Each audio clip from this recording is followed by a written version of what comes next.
না এই বিষয়ে সরকার এখনও সিদ্ধান্তে পৌঁছায় নাই, যেহেতু বিচার কার্যক্রম চলমান আছে, ট্রাইব্যুনাল। আমরা বিচার কার্যক্রমটা আগে দেখতে চাই, আদালত কি বলে বা বিচার কার্যক্রমে কতটুকু আগায়।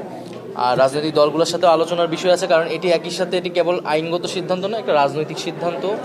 তবে ব্যক্তিগত জায়গা থেকে আমি বা ছাত্রদের পক্ষ থেকে ছাত্ররা বলেছে যে আমরা মনে করি যে আওয়ামী লীগ 15 বছর যে ফ্যাসিজম করেছে, জুলাই যে ধরনের গণহত্যা সংঘটিত হয়েছে, তারপরে আওয়ামী লীগের রাজনীতি করার আসলে অধিকার নাই। আওয়ামী লীগ নামে, আওয়ামী লীগ ব্যানারে আসলে রাজনীতি করার সুযোগ বাংলাদেশে থাকা উচিত না বলে আমরা মনে করি। সেটার আইনগত প্রক্রিয়া কি হবে, রাজনৈতিক প্রক্রিয়া কি হবে, সেটা হয়তো আমাদের আলোচনা করে বের করতে হবে।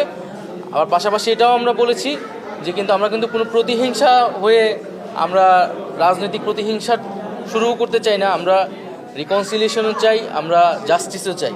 ফলে যারা সন্ত্রাসী কার্যক্রমের সাথে জড়িত ছিল না, যারা করাপশনের সাথে জড়িত ছিল না, এরকম যারা সমর্থক গোষ্ঠী আছে, নেতাকর্মী আছে, তারা সাধারণ ক্ষমা পেতে পারে। তাদেরকে সমাজে একটা রিকনসিলিয়েশনের ব্যবস্থা থাকতে হবে, নাহলে সমাজকে আমরা বিভাজিত অবস্থায় রাখতে পারি।